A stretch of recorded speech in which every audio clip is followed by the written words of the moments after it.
नमस्कार दोस्तों, मेरा नाम है आयुष। आज है 4 नवंबर 2020 और आज इस दिन हम बात करने वाले हैं केयर रेटिंग्स लिमिटेड के बारे में, जो कि इंडिया की one of the finest rating करने वाली कंपनी है। दोस्तों, इस कंपनी का जो काम है वो डिफरेंट काइंड ऑफ सिक्योरिटीज़ जैसे कि बॉन्ड्स और जो भी पब्लिक लिमिटेड कंपनी है जैसे कि रिलायंस, आईसीआईसीआई बैंक, ऐसी कंपनीज़ के जो सिक्योरिटीज़ हैं उन पर रेटिंग करना इस कंपनी का काम है।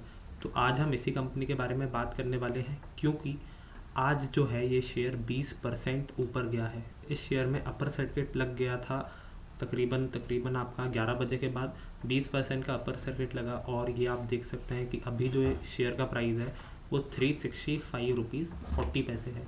तो आज हम इसी शेयर पे बात करेंगे। हम जानेंगे कि आज ये स्टॉक 20% ऊपर क्यों गया और अभी हमें ये स्टॉक को ख़रीदना चाहिए कि नहीं ख़रीदना चाहिए। इस वीडियो में हम यही सारी चीज़ों के बारे में बात करने वाले हैं।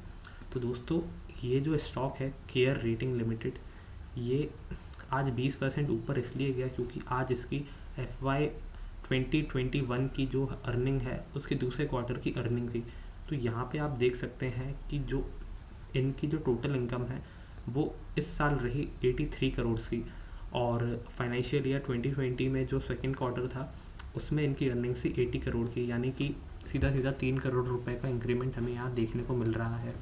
अगर हम बात करें इस क्वार्टर के प्रॉफिट की, तो इस क्वार्टर का प्रॉफिट रहा है 36.73 करोड़, और वही एक साल पहले अगर हम क्वार्टर 2 को देखें FY 2020 के, तो उस वक्त प्रॉफिट था 35.84 करोड़, यानी कि यहाँ भी 2 करोड़ प्रॉफिट बढ़ता हुआ दिख रहा है। और अगर हम बात करें ऑपरेटिंग प्रॉफिट मार्जिन्स की, तो ऑपरेटिंग इनकम इंक्रीज़ हुई है 66 करोड़ से सीधा 71 करोड़ पे, यानी कि 5 करोड़ का इंक्रीमेंट यहाँ भी हमें देखने को मिल रहा है। ओवरऑल हम देखें तो अर्निंग इस बार की काफ़ी बढ़िया रही है इस स्टॉक की, और इसी वजह से कुछ लोगों के दिमाग में अभी क्वेश्चन आ रहा होगा कि क्या हमें ये स्टॉक ख़रीद लेना चाहिए। 20% ऊपर कैसे चला गया एक दिन में, क्या हमने लेट तो नहीं कर दिया है बाई करने के लिए। तो चलिए दोस्तों, हम एनालाइज अब करते हैं कि इसे अभी ख़रीदना सही रहेगा कि नहीं रहेगा। उसके लिए हम रिटर्न प्रोफाइल देखते हैं। तो वन डे में आप देख सकते हैं रिटर्न्स 20% है। 1 वीक में जो रिटर्न्स हैं वो -1.03% है, यानी कि स्टॉक गिरा है। 1 मंथ में अगर हम देखें तो जो स्टॉक है उसने -14% के रिटर्न्स दिए हैं। यदि अगर हम 1 ईयर की बात करें तो जो स्टॉक है उसने -42% के रिटर्न्स दिए हैं, बहुत ज़्यादा डाउन गया है ये। और अगर हम 5 ईयर्स की बात करें तो जो स्टॉक है उसने -76% के रिटर्न्स दिए हैं। तो दोस्तों, ये चीज़ें हमें देख के ये समझ में आ रहा है कि स्टॉक पिछले कुछ सालों में काफ़ी ज़्यादा गिरा है अपने ऑल टाइम हाई से। जो 5 साल पहले इसका हाई था वो 1643 रुपीज़ था 12 जुलाई 2017 में। उसके बाद ये स्टॉक गिरता ही जा रहा है। अगर हम मैक्सिमम पे देखें तो जब ये स्टॉक लिस्ट हुआ था हमारा 26 दिसंबर 2012 को स्टॉक एक्सचेंज पे, जब इसका प्राइस 867 रुपीज़ था, तब से हम अब तक देखें तो जो स्टॉक है उसने -64% के नेगेटिव रिटर्न्स दिए हैं। ऐसा क्यों है, हम समझते हैं। तो देखिए दोस्तों, ये जो कंपनी है फाइनेंशियल सेक्टर की कंपनी है, स्टॉक एक्सचेंज एंड रेटिंग का काम है इनका। मैंने आपको बता दिया था ये कंपनी रेटिंग प्रोवाइड करती है। मार्केट कैप जो है वो 897 करोड़ रुपीज़ है। और अगर हम की मैट्रिक्स पे ध्यान दें तो पी रेशो जो है वो 10.89 का है, वही सेक्टर का पी रेशो 22 का है। अगर हम सेक्टर के पी रेशो से इसके पी रेशो को कंपेयर करें स्टॉक के, तो यहाँ पे वैल्यूएशन कम दिख रहे हैं, और इस स्टॉक का price to book value ratio भी 1.67 है, वही सेक्टर का price to book value ratio 1.92 है। तो यहाँ पे भी हमें दिख रहा है कि स्टॉक अपने पीयर से सस्ता है। और अगर हम इनके पीयर्स की बात करें तो क्रिजल लिमिटेड और इकरा लिमिटेड, यही दो इनके कॉम्पिटिटर्स हैं जो कि इंडिया में रेटिंग प्रोवाइड करते हैं।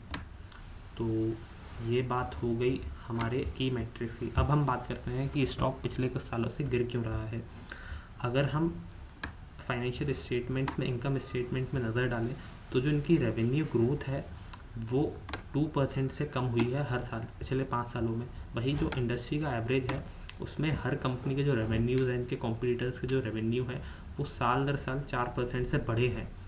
आप यहाँ पे भी देख सकते हैं जो इनकी नेट इनकम है उसमें भी इनका काफ़ी गिरावट आई है। हर साल 10% से जो है इनकी नेट इनकम गिरी है। वहीं अगर हम इनकी इंडस्ट्री के एवरेज को देखें तो 4% से हर साल जो है नेट इनकम बढ़ी है। और अब हम अगर फाइनेंशियल ईयर्स में जो इनके रेवेन्यूज़ हैं उन पे नज़र डालें तो FY 2018 में रेवेन्यूज़ 358 करोड़ से FY 2019 में यही रेवेन्यू घट के 349 करोड़ हो गए, यानी कि 11 करोड़ के रेवेन्यूज़ घट गए। और FY 2020 में जो रेवेन्यूज़ हैं वो मात्र 275 करोड़ रह गए। तो यानी कि जो रेवेन्यूज़ हैं वो साल दर साल गिरते गए। यहाँ पे अगर हम ग्रोथ व्यू में देखें ऐसे तो आप यहाँ पे देख सकते हैं कि जो रेवेन्यूज़ हैं वो घट रहे हैं साल दर साल।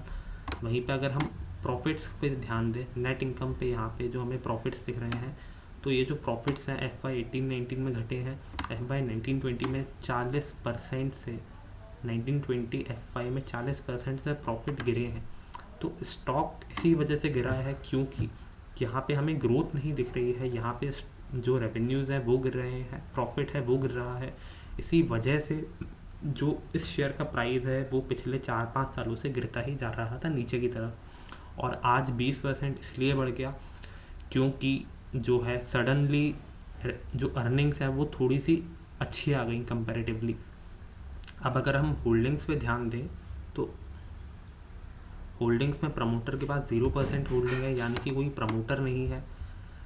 फॉरेन इंस्टीट्यूशनल इन्वेस्टर की जो होल्डिंग है वो 27% है। DIIs यानी कि डोमेस्टिक इंस्टीट्यूशनल जो होल्डिंग्स हैं उनकी होल्डिंग्स 27% है। यहाँ पे आप देख सकते हैं कि पिछले 3 महीनों में जो फॉरेन इन्वेस्टर्स हैं उन्होंने भी अपनी जो होल्डिंग है उसे घटा दिया है 1.5% से। तो ये सारी चीज़ें देख के हमें समझ में आ ही गया होगा कि जो कंपनी है वो कम वैल्यूएशन पे अवेलेबल है, क्योंकि जो PE रेशो है इस कंपनी का और जो सेक्टर का PE रेशो है उसमें काफ़ी ज़्यादा डिफरेंस है, उससे जस्ट हाफ वैल्यूएशन पे अवेलेबल है। लेकिन ऐसा इसलिए है क्योंकि कंपनी में हमें ग्रोथ देखने को नहीं मिली है। इस कंपनी के रेवेन्यूज़ डाउन थे, इस कंपनी के प्रॉफिट्स डाउन है पिछले कुछ सालों से। इसी वजह से जो है मैं आपको इस कंपनी में बाई करने की रिकमेंडेशन नहीं दूंगा। दोस्तों, भले ही इस कंपनी ने 20% के रिटर्न्स दे दिए हो आज, लेकिन फ्यूचर में प्रॉफिट हो इसकी कोई गारंटी नहीं है, इसलिए ऐसे शेयर्स से बच के रहें। उम्मीद करता हूँ आपको ये वीडियो आज का पसंद आया होगा मेरा। अगर वीडियो पसंद आया हो तो लाइक करें इस वीडियो को, सब्सक्राइब करें हमारे चैनल को। Thank you for watching this video.